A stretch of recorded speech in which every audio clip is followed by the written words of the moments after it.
혹시 거기서 임신중지 수술도 진행을 하나요? 계속 거부당하는 경험이잖아요. 그러니까 엄청나게 제의식을 강요하는 거죠. 낙태죄가 있으면 다 핑계대거든요.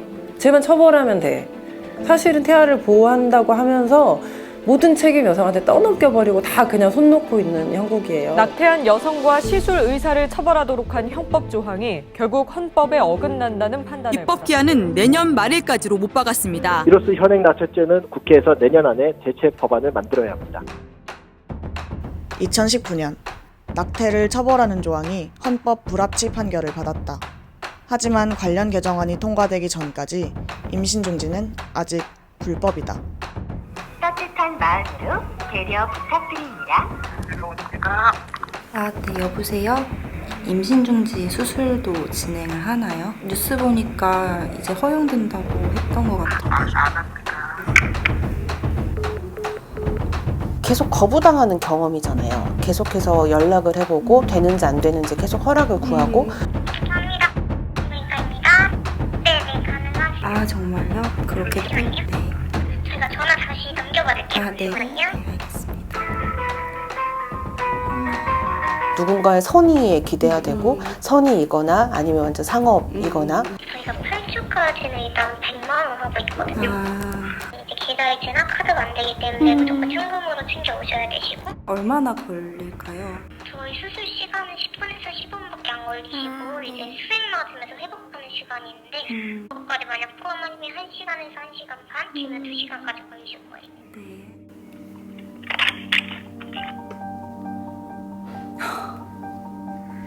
개정 입법 기한을 3달 정도 남기고 정부가 낙태죄 관련 개정안을 발표한다는 소식을 들었다. 하지만 개정안에는 처벌 조항은 그대로 유지한 채 허용 범위만 확대한다는 내용이 담겨 있었다. 그러니까 이렇게 하니까 허용된 줄 안다.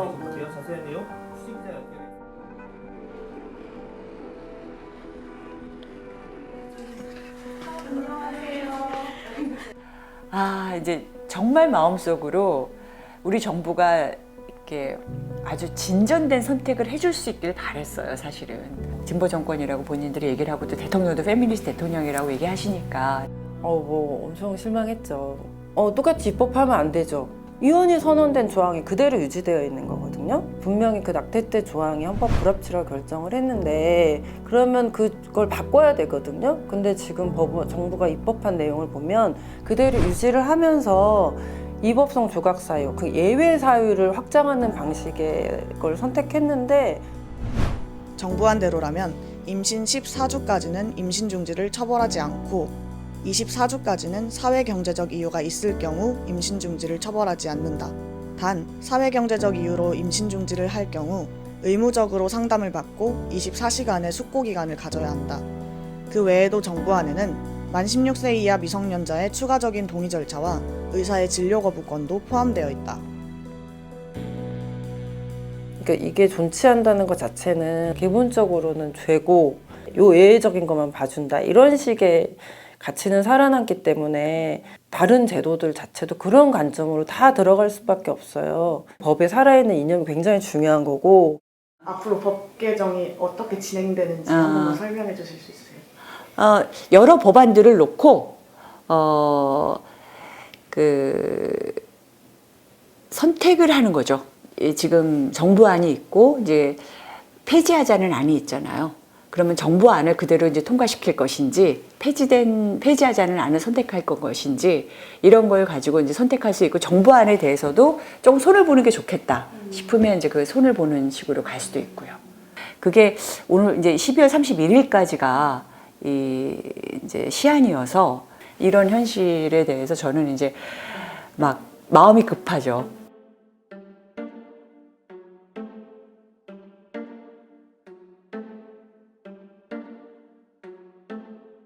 정부 입법 예고안 대우됐을 때 그 진료 과정과 아니면 완전 비범죄가 됐을 때의 진료 과정이 많이 차이가 날까라는 질문이 좀 있었거든요. 일단 16주가 되면 그죠. 상담 받아오라고 했으니까 상담소를 가겠죠. 예. 근데 그 상담소가 뭐 시군구, 읍면 다 그렇게 있을까요? 예, 정해진 그게 있겠죠. 그러면 뭐 토요일, 일요일 24시간 휴무 없음 이러지 않을 거 아니에요. 9시부터 뭐 5시, 6시까지 되겠죠. 그럼 내가 일하고 있는 직장 여성인데 상담을 또 받기 위해서 무슨 뭐 반차 내고 또 어떤 상담사가 있을지 모르는 위험을 감수하고 그 상담사가 내 손을 잡고 기도합시다 하지 않는 그런 위험을 다 견디고 상담을 받고 나서 그러면 또 병원에 가야 되잖아요. 그렇게 하면 어떻게 보면 다행이라고 해야 될까요? 만약에 의사가 거부권을 행사한다. 그러면 다른 의료기관으로 연계되는 것이 아니고 다시 또 상담소로 되돌려 보내지잖아요. 그러면 애초에 그 상담소에서 뭐 가능한 의료기관을 연계해 준다거나 그런 것도 없고 다시 이거 되풀이해야 되겠죠. 그러면 그 여성이 어떤 상황에 있는지 모르는데 정말 내가 가정폭력으로 너무 힘들어가지고 정말 남편한테 콩나물 사러 간다고 잠깐 나와가지고 상담소 어렵게 갔다 왔을 수 있는데 그걸 계속 또 반복해야 되고 청소년도 마찬가지고 그리고 그냥 정말 시간이 너무 많고 접근성이 너무 많은 여성이라고 하더라도 그래야 될 이유는 없잖아요. 일단 어떠한 상담도 강제된다는 게 진짜 큰 문제예요. 강제한다는 거는 어떤 윤리적인 판단이 들어간다는 거밖에 안 되거든요. 너가 정말 숙고했냐 이거를 점검하겠다는 거거든요. 사실은 확정하기도 어려운 그런 어떤 그것도 형법상에서 그거를 처리하는 건 굉장히 불합리한 거거든요. 낙태죄가 있든 없든 낙태를 선택할 수밖에 없는, 임신 중단을 선택할 수 없는 사람들은 임신 중단을 하게 된다는 거죠. 먼저 이야기돼야 될 게 사실은 이런 주수 논쟁이 아니라 어떻게 더 안전한 임신 중지를 할 수 있을 것인가 라는 논의가 정말 많이 필요한 거죠. 당연히 처벌의 대상이었잖아요. 처벌의 대상이 아니면 어떤 것의 대상이 되는 거지? 라는 거에서 사람들이 잘 상상이 안 되니까 그러니까 주수 얘기를 하고 그 어떤 게 뭘까요? 처벌의 대상이 아니라 의료행위의 대상인 거죠. 의료행위의 대상인 거고 의료행위의 영역이라고 생각합니다. 의료죠, 의료. 비범죄가 되면 당연히 죄가 아니고 기본적인 의료 서비스로서 우리가 생각할 수 있는 기본적인 의료를 받게 되겠죠. 물론 많은 것들이 준비가 안 됐기 때문에 너무나 완전하지 않지만 적어도 병원에 가서 내가 내 몸에 대해서 물어볼 수 있고 이런 방법과 이런 방법을 제가 알고 왔는데 어떻게 선택할 수 있나요? 물어볼 수 있고 초기에 대처가 훨씬 더 많아질 수 있거든요. 그리고 이제 약물이라든가 이런 걸 이용해서 할 수 있는 선택도 훨씬 더 자유로워지고요. 그러니까 합리적 선택을 할 수 있는 기회가 더 많이 주어지고 사실은 많은 사람들이 염려하는 후기, 낙태나 이런 거는 일어날 가능성이 훨씬 줄어드는 거거든요. 그러면 주수가 지나면 태아가 뭐 형태도 갖추고 이렇게 하는데 소파술로 단연하게 막 이런 얘기 하잖아요. 그 소위 그 비디오 막 이런 그 비디오는 조작된 영상이고요. 그런 태아들은 소위 우리가 알고 있는 기본적인 수술 방법으로 임신 중지를 하지 않죠. 할 수도 없고 그러면 당연히 여성에게도 정말 많은 위험성이 있고 만약에 그렇게까지 주수가 진행이 됐다라고 하면 유도분만을 하는 것이 맞아요. 실제로 그렇게 진행을 하고 있고 그 임신 중지 관련한 의료 행위를 역시 소파술밖에 상상하지 못하기 때문이라고 생각해요.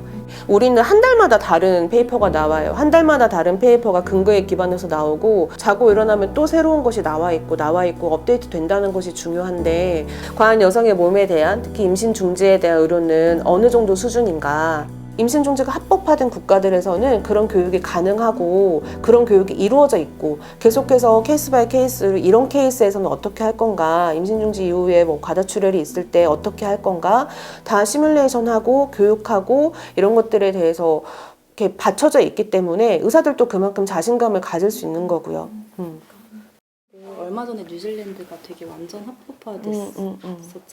그 페이지가 있더라고요. 그 임신 중지에 대한 모든 정보를 모아놓은 내가 이 지역이다 라고 했을 때 몇 주까지 시술이 가능한 병원인 건지 그리고 만약에 그 이상 넘어가면 근처에 있는 다른 더 큰 병원을 링크를 시켜주고 만약 경제적으로 어렵다고 하면 얼마만큼의 최불 그 비용을 대줄 수 있는지 정도에서 뭐 가족에서 같이 사용하는 컴퓨터일 수도 있잖아요. 그러니까 그러면은 이걸 어떻게 지울 수 있는지 그 기록을 이것까지 다 여기 이렇게 있는 거예요.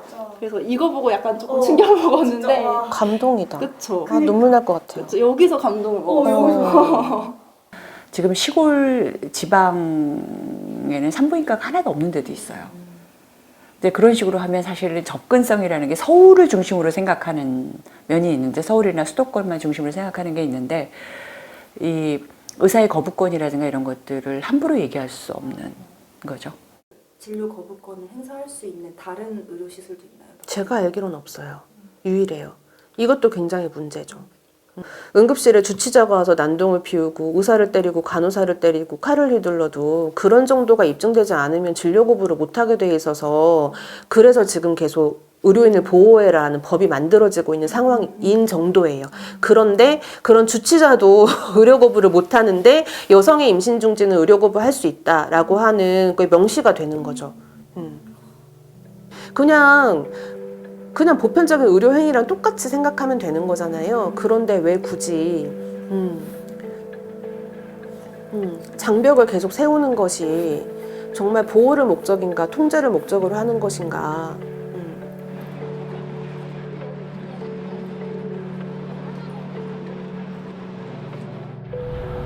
좀 정말 지긋지긋한 것 같아요. 정말 지긋지긋하고, 분명히 저희는 낙태죄가 폐지됐다고 파티도 하고, 네, 거리에도 나와서 축하도 하고 춤도 췄는데, 아니 다시 이 얘기를 하게 될 줄은 정말 꿈에도 몰랐어요. 만약에 진짜로 저 입법 예고안 그대로 통과되면 가만 안 둔다. 우리가 또다시 거리로 나온다. 그렇게 생각했어요. 낙태의 완전한 폐지를 주장하는 건지 아니면 낙태죄의 규제 완화를 주장하시는 건지. 형법 조항에 대해서 유언이 선언되지 않는 한 현재 상황은 개선되지 않을 것이라고 생각을 합니다. 이 점에 대해서 살펴봐 주시고, 가장 양보할 수 없는 부분이 뭐냐, 이것만은 안 된다, 이런 부분들에 대해 생각을 해봤었거든요, 저도. 근데 그거의 가장 기본은 낙태죄 폐지였어요. 누구도 더 이상 처벌돼서는 안 된다. 이번에 잘해야죠. 한 발 나가는 거는 말이 안 되죠. 뭐 한 명 한 명 그냥 제가 아까 그 도움 드리지 못했던 그런 분들의 표정이 떠오르고, 그런데 사실 제가 그 날도 오전에 두 분이 그 임신중지 상담을 하고 가셨어요. 근데 제가 도와드릴 수가 없었잖아요. 근데 이제 또 하필 그 날이니까 뭔가 또 그분들 얼굴이 생각이 나는 거예요. 이제 이분이 내일이 되면 뭔가가 달라질까? 이 시간에도 계속해서 시간은 지나가고 있고, 계속해서 임신중지는 발생하고 있는데, 저는 정말 서럽더라고요. 너무 서러웠어요. 그래서 지금도 그때 생각하면 좀 울컥한데, 그냥 인간이 만들어 놓은 글자 몇 개인데 지금까지 얼마나 많은 여성들이 정말 얼마나 많은 그 겪었을 거를 상상하니까 사실 너무 서럽더라고요. 여전히 그렇고. 낙태죄가 폐지되길 원하는 사람들은 뭘 해야 될까요? 뭐 다양하게 청원은 굉장히 효과적인 수단입니다. 법사위 그 의원들한테 전화 많이 하는 것도 굉장히 중요합니다. 법사위, 그다음에 보건복지위 이런 데다가 항의하거나 요청하거나. 반대하는 쪽은 엄청나게 전화를 하잖아요. 엄청납니다. 지금 저한테 전화. 아우 그럼요. 전화 무지무지하게 오고 있습니다.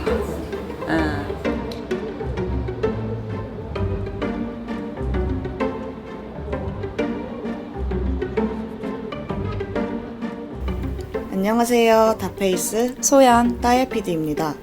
낙태죄를 포함한 형법과 모자보건법의 개정 기한은 오는 12월입니다.